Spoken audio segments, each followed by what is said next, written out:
Ганц зэрэг өнөөдөр миний хүсэлтийг аваад настай явах чагаад баярлалаа. Ганц зэрэг болохоор Мандал Asset Management-ийн Chief Investment Officer. Тэгээд ганц зэрэг одоо сая ингээд Монголд одоо хоёр дахь хөрөнгө оруулалтын сан одоо болж Мандал Asset Management одоо хөрөнгийн биржээс эрхээ авсан байгаа. За тэгээд үүнтэй холбоотойгоор одоо манай ингээд нэг Австрали улсад амьдарч байгаа монголчууд хэрвээ энэ хөрөнгө оруулалтын санд одоо оролцоод одоо өөрсдийнх нь хөрөнгийг ингээд хөрөнгө оруулалт хийгээд өсгөё гэх юм бол одоо хэрхэн яаж мөнгөө шилжүүлэх юм. За тэгээд яагаад заавал Мандал Asset-ыг бид нэр тэ мөнгөө байршуулах хэрэгтэй юм. Хосоос ямар даваа тэгээд хоёрт нь гэх юм бол одоо Монголд арилжааны банкны хадгаламжийн хөв жилийн 8% тагаа тий. Тэгэхээр бид нэр ингээд нэг жилийн хугацааны дотор 8-аас илүү өгч олно гэдэг expectationтэй танай хөрөнгө оруулалтын санд оролцоо гэж. За тэгэхээр манай хөрөнгө оруулалтын сангийн гол зорилго бол одоо банкны тухай шинэ хууль гаргаснаар банкуд бол Монголын арилжааны топ банкуд бол нээлттэй болох хэрэгтэй болсон. За энэ хөө нээлттэй болгонгод энэ банкуудын хувьцаанд хөрөнгө оруулъя гэдэг энэ үндсэн хөрөнгө оруулалтын бодлогын хүрээнд бол манай сан байгуулагдаж байгаа.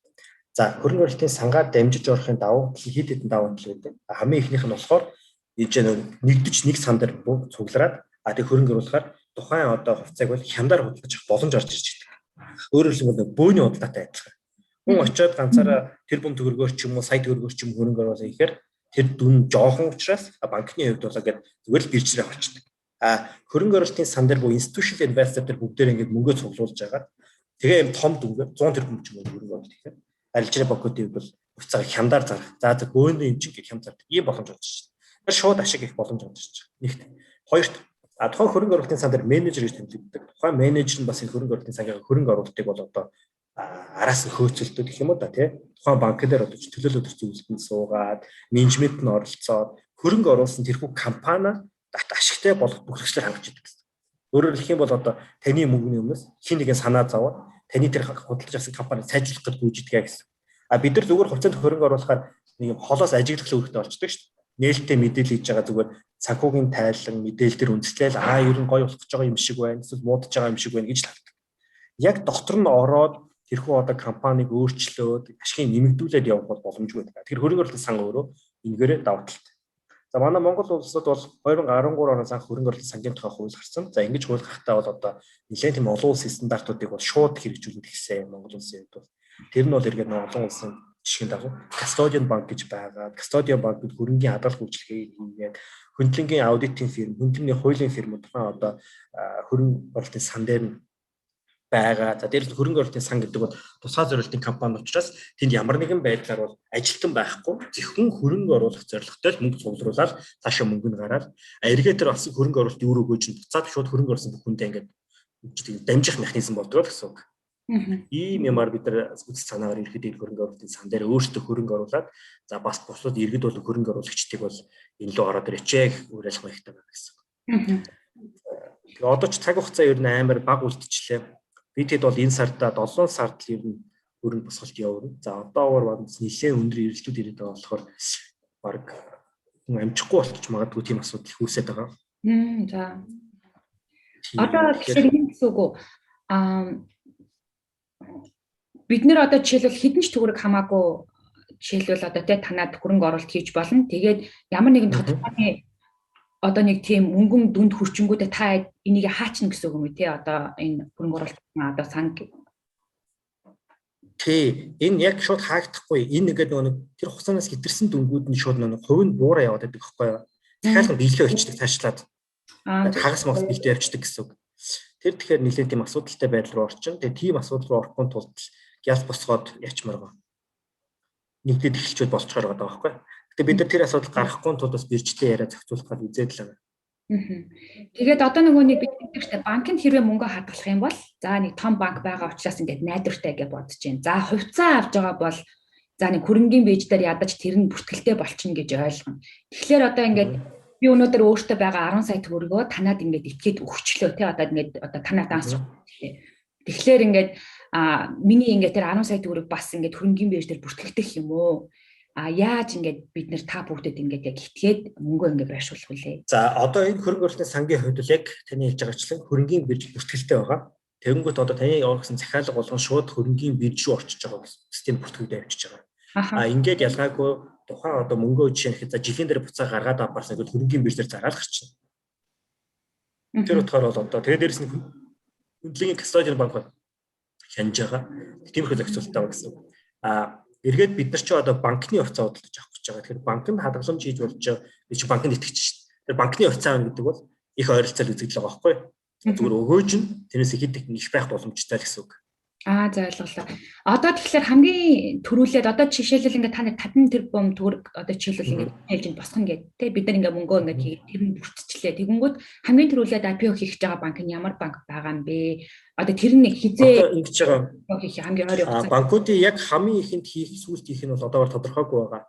Нийт банкуд бол 2022 оны 6 сарын 30-наас өмнө тэр IPO хийсэн байх хэвээр. Өмнө гэдэг нь тэр өдөр гэсэн үг биш. Тэгэхээр намар болон хавар олон өвөл ерөөхдөө энэ IPO-д бол явах гэж харж байгаа. Тэгээд бидний хувьд бол хамгийн одоо бидэнтэй зөв тохиролцоогоо хийсэн гэх юм уу да хямдаар хугацаагаа зарж байгаа. Стратегийн түвшинд нь өөрчлөлт хийж зөвшөөрж байгаа тий. Хамтран ажиллах саналыг хамгийн хүлээж авсан тэр банктай бол хөрөнгө оруулалтыг хийн. Тэгж гэмээр бид нар ч одоо хийж байгаа хөрөнгө оруулалтууд бол хамгийн ашигтай байлгана гэсэн үг шүү дээ. Тэгэхгүй том гээд тухайн банкны хувьцааг өндөр үнэтэй авчих юм бол буруудаж байгаа байхгүй. Тэр хөрөнгө оруулалт маш муу хөрөнгө оруулалт ч гэсэн үг. Ойлголоо. За одоо жишээлбэл өнөөдөр би тий яриагаа хийгээд танд та намайг ингээд одоо би танай компанид итгээд өөрийнхөө 10 сая төгрөгийг танай банксанд ингээд байршууллаа. Тэнгүүд бата сарын дараа ч юм уу тий магадгүй 2 сарын дараа танад 10 сая төгрөгөө байршуулахад би ямар давуу талтай болох вэ гэхлээр миний 10 сая төгрөгөөр одоо төгрөгний одоо арилжаа маань төлөвлөж хийх юм байна. Одоо жишээлбэл магадгүй тий танай хамгийн эхлээд хаан баг IPO хийлээ гэхэд би тэр хувьцааг авах боломж нь надад арай илүү байна гэсэн үг юм. Үгүй.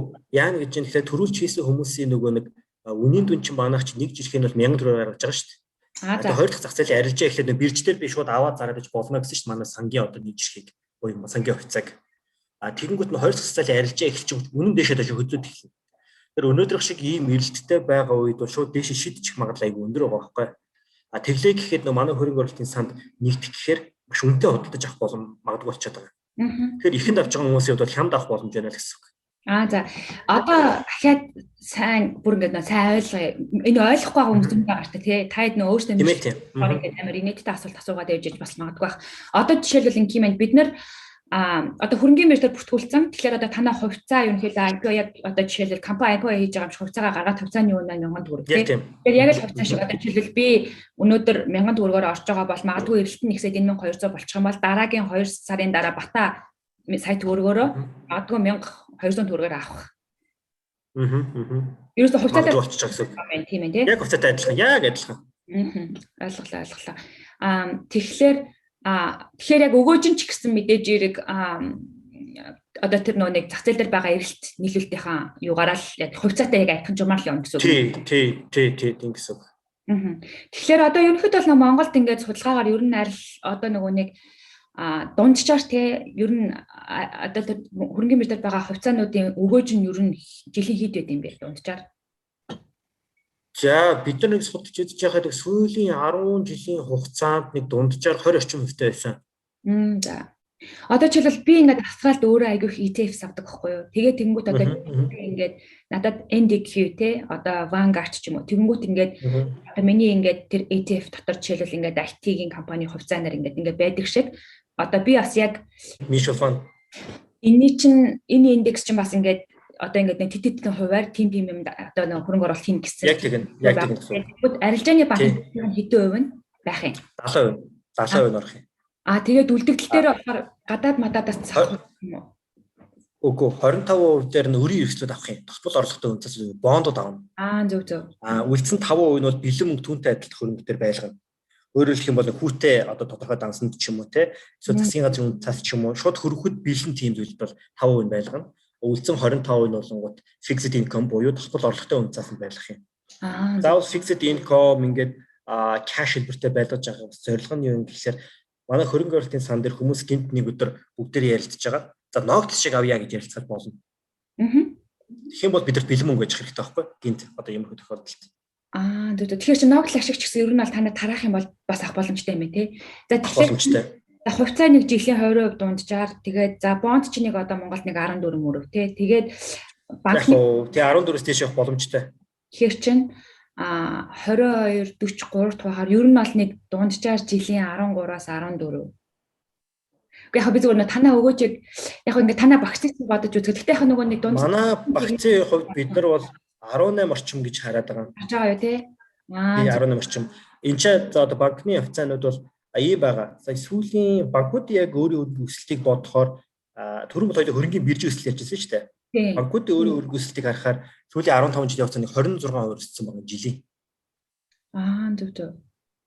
Тэгэхээр банкуудын хувьцаа гэдэг бол өмнө нь манай Монголын хөрөнгөний бирж дээр байсан хувьцаануудтай харьцуулшгүй юм л да. Хэмжээ, дамжаа, тэр орлого, эрсдлийн удирдлага гэдэг шал одоо өөр зэрэглэлийн одоо юм ороод ирж байгаа байхгүй. Монголд чи ягаад ч санхүүгийн зах зээл дээр банкуд нь бүр хит урд талхаж идэг. Бусад одоо даатгалч гэдэг юм нэлээд хойно байдалтай байгаа. Тэр ч утгаар бол банкны IPO гэдэг бол одоо заавал анхаарах хэрэгтэй. Заавал бидний ямар нэгэн аргаар хувьцааг нь эзэмших хэрэгтэй тэр бүтээгдэхүүн болж өрөөд байна л гэсэн. Гэхдээ одоо жишээлбэл энэ яг хувьцаатай адилхан юм чинь за ер нь юу болохыг бас ингээ мэдэхгүй байж байгаа хувьцааныхаа 1000 төгрөг манаас 200 төгрөглөө болоод унахад бид нар өөрсдөө эрсдэл өрнө гэсэн ер нь бол тий. Тэгин. Тэгээ нөгөө Монголд ч болохоор нэг компаниуд ирэхэд IPO хийгээд дандаа IPO-нысын дараа үнэ нь буурдаг гэж тэгэд идэм бэлээ. Би зүгээр нэг тэгж яг зүгээр арилжааны банк гэдэг утгаараа ингэдэг Монголд явж байгаа би өмнө хэлжсэн чинь өмнөх одоо хөрөнгөний байр дээр байсан хувьцааны хувьд бол амар чанартай компани цөөхөн. Ер нь гарын 5 уран багтана чанартай компани ярил. За тэгснээ Монголд нэг том алдаа байдаг нь өмнө гарч ирсэн хөрөнгөний бирж дээр гарсан компаниуд үнэлгээгээ маш өндөр гаргадаг. Өөрсдөө хитрхи өндөр үнэлж гаргадаг. Хэд өндөр үнэлэгдсэн юм чинь гарсныхаа дараа унжиж байгаа байхгүй. Тэгэхээр хөрөнгө оруулалтын сангаар дамж авахын давуу тал нэрсээр бол одоо бүгднгийн нийлүүлээд том дүнгээр орно. Ингээд ирэнгүүт бид нар тэр өндөр үнэлгээтэй гар нэгдэг банкт бол харьцахгүй гэж байгаа шүү дээ. Зөвхөн яг боддоор өгөөж өгч чаддгүй. Бодит үнэлгээтэй тий. Бүр боддоос ч доогуур үнэлгээтэй. Тэр банк бодлож байгаа л гэж. Ойлголоо. Тэгэхээр тэр нөгөө нь шууд үнэн унах эрсдлээс төдөж нэл одоо хамгаалж ийна л гэсэн санаа. Одоо чинь юм шүү дээ. Та PE гэдэг зүйлд мэдэх бах тий. Price to earnings гэдэг. Тэр үзүүлэлт байгаа. Тэр чинь болохоор үн ашигын харьцаа буюу тухайн хувьцааны үнийн одоо чинь 100 төгрөг хөрөнгө оруулалт хийвэл яг одоогийн ашигаараа хэдэн жилийн дотор одоо энэ хөрөнгө оруулалт нөхөгдөх вэ гэдэг үзүүлэлт байхгүй. Чинь P5 гэж ивэл 5 жилийн дотор яг өнөөгийн ашигаараа бол сая хийсэн хөрөнгө оруулалтыг бол нөхөх юм байна гэсэн ойлголт гарч байгаа. Гэтэл Монголд яаж нэгвэт P 15 ингээд даваагчдаг байхгүй. Тэгэхээр ямар санаа гарч ирэх гэхээр 10 жилийн дараа энэ хувьцааны хөрөнгө оруулалт бол нөхөгдөх юм байна гэдэг ойлголт гарч байгаа байхгүй. P10. Гэтэл Монголд хадгаламж нь мөнгө өмнө нь одоо 7%. Өмнө нь 15% чинь их боломж байсан. 15% гэдэг чинь 10 жилч болохгүй би мөнгө нөлөөлж байгаа байхгүй тий. Тэгэхээр чи Монголд хадгаламжийн PE чинь өөрөө жижиг байсан байгаа зү тий. 7 болоо. Тийм ээ тий. Тэгэхээр хувьцаанд 7-оор дээш хөрөнгө оруулах гэж утгагүй байхгүй. Хадгаламж 7 юм бол би юу 95% хөрөнгө оруулах юм. Тэр хувьцаа гэдэг бол 5 юм уу 4 байх хэрэгтэй болж Монголд. Ингээ хүнээсээ шалтгаалаад энэ үнэлгээ өөрчлөгдөх хэрэгтэй. Тэгэхээр энийг бол одоо тэр болгон энгийн хүмүүс гэх юм уу да хувьцаанд тэр бол хөрөнгө оруулах хүмүүс бас мэддэггүй. Яг мэрэгжлийн хүмүүс бол энийг бол харж үзэж байгаа. Утгаараа одоо сангаар дамжих гэснийг бол давуу талчаад байгаа байхгүй. Зөв. Одоо тэгэхээр нөгөө нэг Монголд хоёр шиг одоо хөрөнгө оруулалтын сан байна. Нэг нь болохоор одоо ган хаяг захиж байгаа хос тий. Танах. Тэгээд нөгөө нэг танаахыг яагаад ингэ бас анзаарсан бэ гэхлээр нөгөө нэг ганцаараа захирал ингэ банкны эзэд болцгоо гэж хэлгээдсэндээ тэгэхээр бас нөгөө мэдхгүй байгаа хүмүүс бас байж магадгүй. Тэгэхээр нөгөө нэг танаа яг удирдах одоо нөгөө нэг одоо яг энэ одоо менежмент чинь ямар хүмүүс байгаа вэ гэдэг одоо за манай одоо мандлынхан чинь баг нэг сүүлийн 20 жилийн хугацаанд ер нь Монголын санхүүгийн зах зээл дээр ажиллачлаа дөө. Тулзын дараагаар нь бол үлдээ хоёрын ганц захирал ажилладаг. За би одоо бол Мандал менежмент компани гүйц захирлаар ажиллаж байна. За өмнө бас л би Мандлын угшилтай гэх юм уу да эндээ л ажиллаж ирсэн. Явж ирсэн. За яг одоо манай одоо Мандал менежмент дээр энэ сантай холбоотой хүмүүс гэх юм бол манай партнер Баатар Жав, Бат Хишиг, Бат Зориг гэх залуучууд байна л да. Ер нь эдийн засгийн судалгаа энэ төр хийдэг. За бүгдээрээ л доорож мастрын зэрэгтэй. Би бол жишээ нэхэд Англид эдийн засгийн ухаанаар бол мастер хийж ирсэн. За манай нэг залуу маань бол Америкт мастер хийсэн, нэг нь Унгарт хийсэн, нэг нь Туркт хийсэн гэдэг ер нь дандаа тийм бас дотоодын зах зээл дуудсан. Давхар олон улсын яг нэг мэдл боловсролыг эзэмшсэн. Энэ хоёрын нэг хослолыг авч явдаг тийм л хүмүүс байна. Тэгээд сүүлийн зүгээр нэг 20 жилийн хугацаанд бид ингээ ажиллахад бол хөрөнгө оруулалтын олон чиглэлээр ажилласан байна. За ингээд ажиллахад ер нь багтаал нэг 20% өгөөжтэй ажиллаж ирсэн байгаа юм. Тэгээд бид нар чи одоо чинь мандал гэдэг даатгал байгаа. Мандал даатгал чи өөрөө нөө фанд гэхгүй нэгтгэл иншүрэнс фанд гэдэг. Энэ иншүрэнс фанд дээр ихэд түрүү жил бид нар нэг 22% өгөөжтэй ажилласан ч гэдэг юм уу. За нэг хэдэн жилийн өмнө үйл хөдлөх хөрөнгөний төслөөс энэ бол одоо долларын аяараар нь 33% байсан тийм. Тэгэхээр долларын 33% өгөөж гэдэг бол маш өндөр өгөөж гэж бодож байна тийм. Гэх мэтчлээ ингээд бол өндөр өгөөжтэй бол хөрөнгө оруулалтыг хийж ирсэн л байгаа. Одоо яг Австралид амьдарч байгаа тийм монголчуудад уриалаад одоо тэ чиний зүгээс би асууж чадаагүй тийм асуулт байна уу? Одоо тийм хариулт ярих зүйл. За нэг ийм миний бодол байгаа. Та бас Австралид амьдарч байгаа болохоор нэлээд тэр талаар боддог байх. Би чинь Англи байхдаа боддог байсан.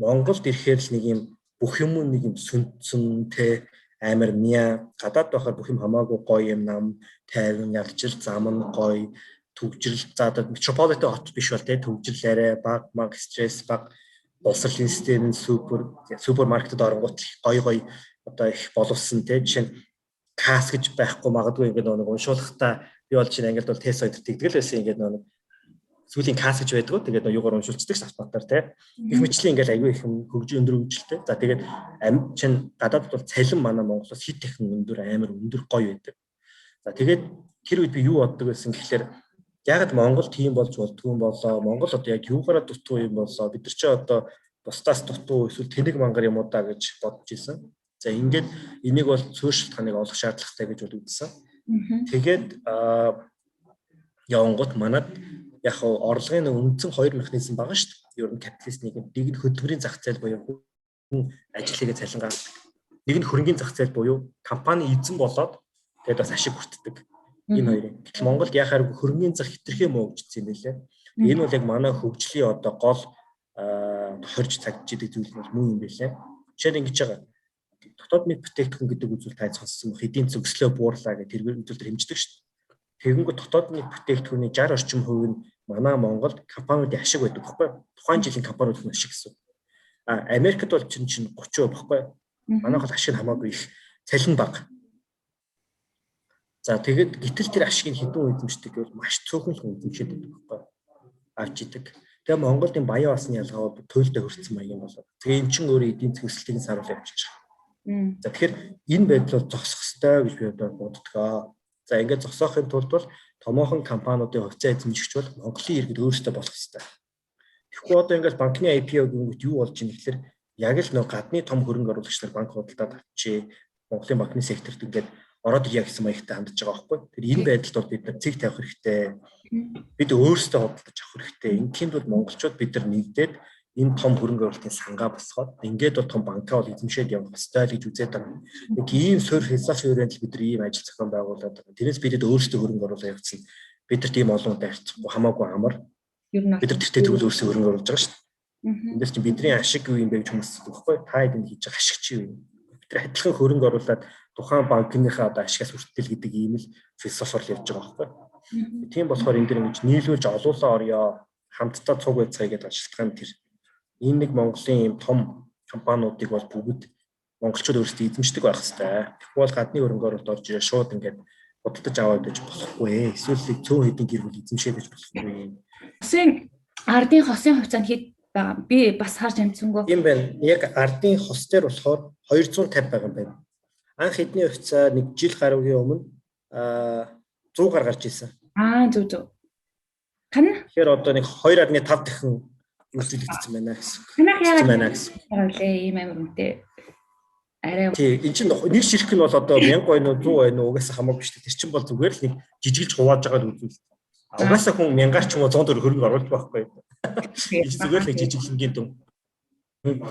За ер нь ийм шүү дээ. Хувьцааны нэг жилийн үнэ гэдэг юм бол хөрөнгөний зах зээл дээр ямар ч хамааралтай үзүүлэлт биш. Энэ бол зүгээр л илэрхийлж байгаа тоо. Гэхдээ тэр хүмүүс хөрөнгө оруулахад доороо сая төгрөгөөр ч юм уу 2 сая төгрөгөөр ч юм уу те дэшигээ тэрбум 2 тэрбумаар ч хөрөнгө оруулалт хийдэг. Энэ бол зүгээр нэг буцаагаад хуваахад их тийм нэг тоол илэрхийлж байгаа л нэг үзүүлэлт байхгүй. Энэ бол одоо дээшээ ер нь бол хөрөнгөний зах зээл дээр хувьцааны өсөлтийг хуваар ярьдаг болохоос үнийн дүнгээр бол ерөөсөн ярьдаг. Жишээ нь нэг одоо А гэдэг компани 100 төгрөгийн хувьцаатай 100 төгрөгийн үнэтэй ганцхан хувьцаатай байна гэж бодъё л да. Тэгвэл тэр компани үнэгээ 100 төгрөг байхгүй. Гэтэл тэрний дэргэд яг тэрнтэй адилхан компани чанараараа тийм. Тэгсэн мөртлөө одоо нөгөө нэг хувьцааных нь их жижигхэн буюу тийм 1 төгрөгийн үнэтэй 100 ширхэг 1 төгрөгийн үнэтэй хувьцаатай байлаа гэвэл энэ компани яг адилхан энд ерөөс ямар чанар ялгаа байхгүй. Зүгээр л нөгөө 1 төгрөгийн хувьцаатайг нь арай нөгөө жижиг олон хувьцаатайг шийдвэрлэх боломжтой байдаг. 100 төгрөгийн ч болохоор ганцхан эзэмшиж шүү дээ. Тийм л том ялгаа байгаа. Өөр ямар ч ялгаа байхгүй. Хувьцааны хувьд бол дандаа нөгөө нийт компани үнэлгээ дээрэс нь хувийн өсөлт бууралтаар л юм. Тэгэхээр танах хувьцааны 1000 гэж ер нь хэн тогтоосон? Одоо танах ямар нэгэн тийм одоо нөгөө брокеринг компани энтрээр яасан нь өөрсдөө тэгээд нэг ч өнөө ерөнхийдөө тогтоосон. Өөрсдөө л 1000 гайл тавьчихсан. Тэр ерөөсөө тийм амнаас ш ач холбогдолтой юм биш байхгүй юу? Ардынхан тэрийг өөрсдөө 100-гээр цаасан дээр биччихдэг байхгүй юу? За бид 100,000 гайл бичиж тэр ерөөсөө тийм юу биш. Тэгээ эн чинь гол нь эндээс өсөлтөнд болж байгаа. Одоо чинь бид 50 тэрбум ихний сан дээр босгоно гэвэл 50 тэрбумаа 100,000 дуучиж байгаа байхгүй юу? Тэгээд яг нэг жирхийнх нь тоо гараад ирчих. Ард бол 5 тэрбум өсгсөн. Энийгээ ерөөхдөө юу дуучиж байгаа байхгүй юу? 100 дуучиж. Ерөөс яг адилхан. Зөв. Ойлголоо. Тэгээд одоо эхний 50 тэрбумыг чинь хугацаанд хизээ дуусгуулаад хүмүүс яг энд хизээ оролцож ерөнхийдөө ер нь бол наадмаас өмнө бид нар анхдах шалж байгаа зохион байгуулалт тэгээд тэрний төлөв яарах хэрэгтэй байхаа гэж бодож чинь хэрэг орохоор яд төлөвлөж байгаа бол. Зөв. Та 50 тэрбум за. 3 дахьад манай анхдах шалжаа эхэлнэ. Тэгээд ер нь бол наадмын өмнө л явна да. Зөв. Тэгэхээр энэ 3 дахьад нөгөөдөр анхдаж ярилж эхэлж байгаа. IPO хийж байгаа. Манайд IPO хийж байгаа байхгүй юу? Сан өөр IPO хийж байгаа. За. Одоо бид нар дээр байгаа нэг бас нэлийн захиалгад бас ирчээд байна. 10 тэрбум төгрөгийн бас захиалга анхдаж ярилжээс өмнө ирсэн. Энэ бол одоо чинь Монголын хөрөнгөний зах зээл дээр байгаагүй тийм сонин үзэгдэл болоод байгаа байхгүй юу? Арилжааны зохион байгуулагддаг баха захиалга нь ирээд идэг. Тэгээд бид нар дээр чинь нийт нэг 130 орчим тэрбум төгрөгийн хөрөнгө оруулалт хийя гэсэн хүсэл түрээд ирсэн. Ер нь л их тийм Монголын хөрөнгөний зах зээл дээр түүхэн сонир үйл явдал болж байна. Ямар мундаг юм бэ? Та хэд бүр амар бахархсан. Тэгээд энэ 3 дахь нөгөө IPO-гийнх нь үйл ажиллагаа аягүй сайхан амжилттай явагдсаа. Тэгээд надтай цаг гаргаад ярьсанд баярлалаа. Энэ видеоныхоо description дээр нь танай компани Facebook page тэгээ холбогдох юунуудыг нь бас давхар оруулчихна. За тэгээ. За баярлалаа. За баярлалаа.